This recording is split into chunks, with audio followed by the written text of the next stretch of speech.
Hello everyone, welcome back to my channel, and today I discuss the chapter solution and I give you grassroots knowledge of chapter solution. I hope you all understand my explanation very easily. So let's start. Solution में हम लोग पहले ये जानेंगे कि solution दो ही चीज़ से मिलकर बना हुआ है, एक सॉल्यूट एक सॉल्वेंट। तो जब हम ये पता चल गया कि सॉल्यूट दो चीज़ से मिलकर बना हुआ है, एक सॉल्यूट एंड सॉल्वेंट, तो आइए हम लोग जानते हैं कि सॉल्यूट एंड सॉल्वेंट क्या है। जैसे कि हम यहाँ पे एक एग्जाम्पल लिए हैं शुगर एंड वाटर का, तो आप देख सकते हैं कि शुगर जो है वो वाटर में घुल रहा है और वाटर जो है वो खुद में घुला रहा है। तो जो घुलेगा वो सॉल्यूट होगा और जो घुलाएगा वो सॉल्वेंट होगा। और फिर हम इसको ऐसे भी बोल सकते हैं कि जो लार्ज क्वांटिटी में है वो सॉल्वेंट होगा और जो लेस क्वांटिटी में है वो सॉल्यूट होगा। तो हम यहाँ तो जान गए कि जो लार्ज क्वांटिटी में है वो सॉल्वेंट है, जो लेस क्वांटिटी में वो सॉल्यूट है, जो घुल रहा है वो सॉल्यूट है, जो घुला रहा है वो सॉल्वेंट है। बट अगर हम 50% वाटर एंड 50% मिल्क का सॉल्यूशन लेते हैं तो वहाँ पे हमारा फाइंड करना ये बहुत ज़्यादा डिफिकल्ट हो जाता है कि हम कैसे फाइंड करें कौन सॉल्यूट है कौन सॉल्वेंट है, क्योंकि वहाँ दोनों इक्वल होता है 50% 50%। तो लार्ज क्वांटिटी लेस क्वांटिटी का रूल भी हम अप्लाई नहीं कर सकते हैं उसमें, और ना ही जो घुल रहा है जो घुला रहा है। तो हमें वहाँ पे ये देखना है कि जो फिजिकल स्टेट, जो अपने फिजिकल स्टेट में रिमेन्स रह रहा है, मीन्स जो अपने फिजिकल स्टेट को गेन कर रहा है वो होगा सॉल्वेंट, और जो लॉस कर रहा है वो होगा सॉल्यूट। तो वाटर एंड मिल्क का जैसे हम लोग सॉल्यूशन दिया गया है, तो वहाँ पे मिल्क जो है वो अपने फिजिकल स्टेट में ही रहेगा तो वो होगा सॉल्वेंट, और जो वाटर है वो मिल्क में डिसॉल्व हो जाएगा तो वो हो जाएगा सॉल्यूट। तो आइए हम लोग कुछ पॉइंट्स देखते हैं इसके बारे में। जैसे कि यहाँ पे है A plus B equal to C, solute plus solvent equal to solution. जैसे कि हम आपको अभी बताएं कि सॉल्यूट जो है वो लॉस करेगा अपने फिजिकल स्टेट को and solvent remains its physical state, वो अपने फिजिकल स्टेट में ही रहेगा। And sand plus water is not equal to solution, sand plus water जो है वो सॉल्यूशन नहीं होगा, क्योंकि सॉल्यूशन एक होमोजीनियस मिक्सचर है और वो कभी हेट्रोजीनियस मिक्सचर नहीं होगा। शुड बी होमोजीनियस, वो होमोजीनियस होना चाहिए। एंड यूनिफॉर्मली डिजॉल्व, वो यूनिफॉर्मली डिजॉल्व होना चाहिए। नॉन रिएक्टिव केमिकल सब्सटेंस, वो नॉन रिएक्टिव सब्सटेंस होना चाहिए। कांट बी सेपरेटेड इजीली, हम लोग जो ये सॉल्यूशन लिए हुए हैं वाटर और शुगर का, तो इसको हम लोग इजीली सेपरेट नहीं कर सकते हैं, और ये इंटरमिक्स सॉल्यूशन है, ये इंटरमिक्स सॉल्यूशन है। जब हम इतना जान गए तो हम सॉल्यूशन को इजीली डिफाइन कर सकते हैं। तो ये डिफाइन करते हैं जैसे कि हम यहाँ पे किए हुए हैं, a homogeneous mixture of two or more components, that is to say unreactive chemical substance whose composition may be varied within a certain limits is known as solution। ये एक होमोजीनियस मिक्सचर है, इसमें हम लोग टू कंपोनेंट्स लिए, इसमें हम लोग और भी कंपोनेंट्स ऐड कर सकते हैं। और ये जो हम लोग वाटर एंड शुगर का सॉल्यूशन लिए हुए हैं तो कुछ देर बाद ये सिरप में चेंज हो जा रहा है, तो वही हम लोग यहाँ पे बोल रहे हैं कंपोजिशन में भी very with in certain limits, कुछ देर बाद इसका कंपोजिशन भी चेंज हो रहा है। इसको हम और भी और इस तरीके से भी बोल सकते हैं, the mixture of solute and solvent is known as solution. Example sugar solution and salt solution. कुछ नोट्स हम लोग इसके बारे में जानते हैं। और homogeneous mixture consist of same phase, वो सेम फेज में ही रहेगा। It is uniformly throughout a homogeneous mixture, ये यूनिफॉर्मली थ्रू आउट रहेगा होमोजेनियस मिक्सचर में।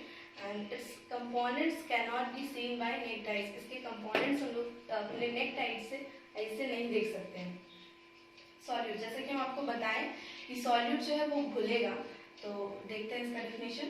The components of solution which is to be dissolve, जो घुलेगा इज नोन एज सॉल्यूशन, उसको सॉल्यूट बोलते हैं।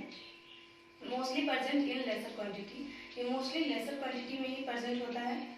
एंड सॉल्वेंट भी हम आपको भी बताएं कि जो घुलाएगा, the component of solution in which solute gets dissolve, in which solute gets dissolve, जो घुलाएगा खुद में घुलाएगा इज नोन एज सॉल्वेंट, जो खुद में।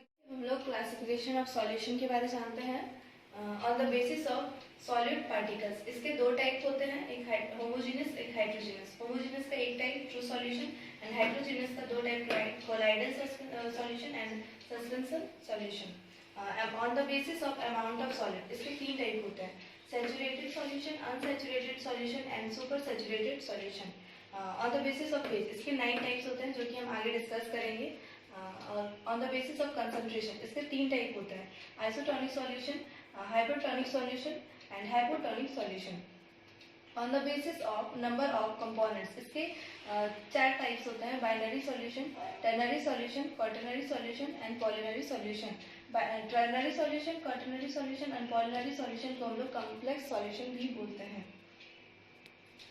आइए हम लोग on the basis of phase को यहाँ पे डिस्कस करते हैं।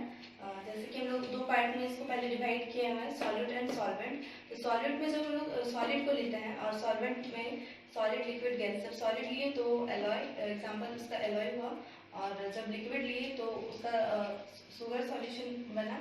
जब गैस लिए तो स्मोक एंड डस्ट बना।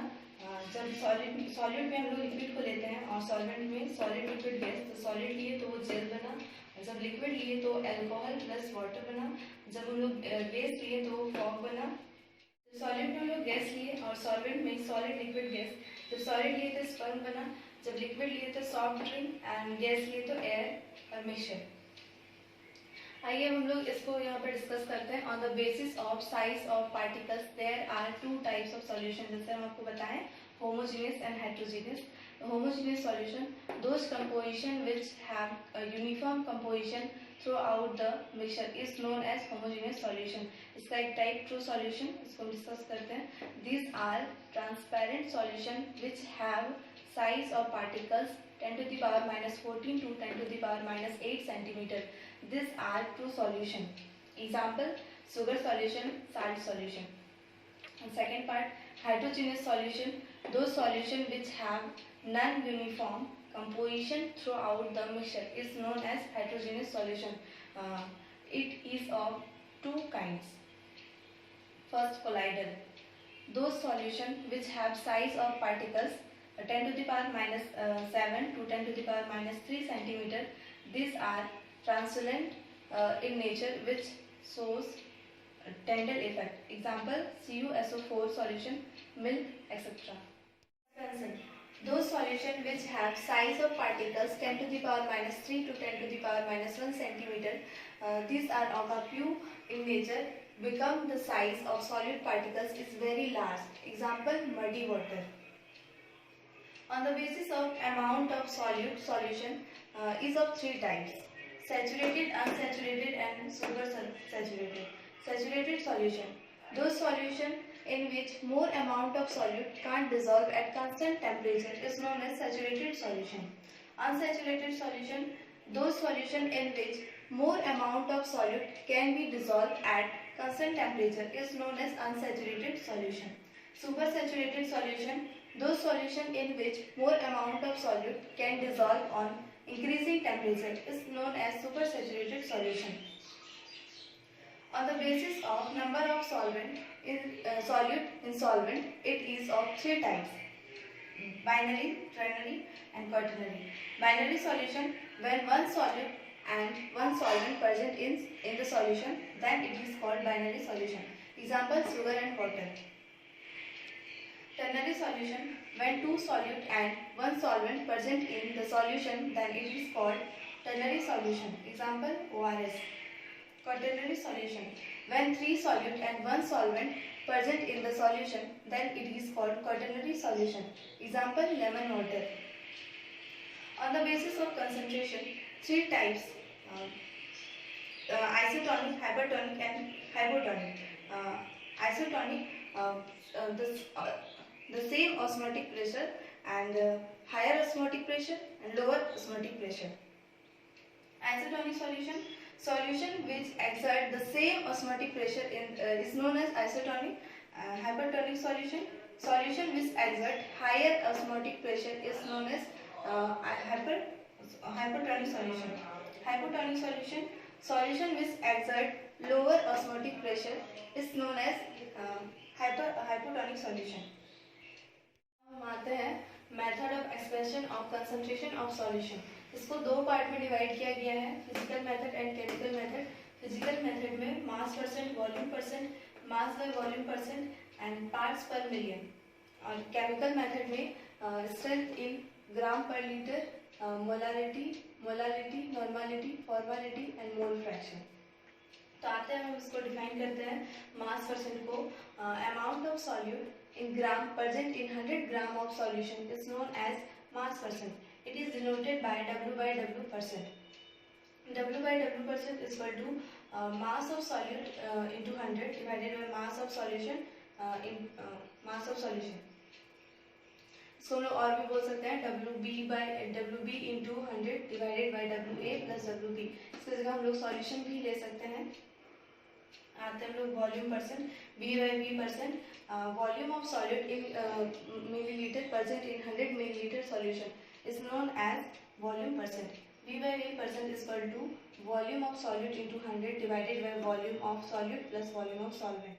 Mass by volume percent. W by P percent.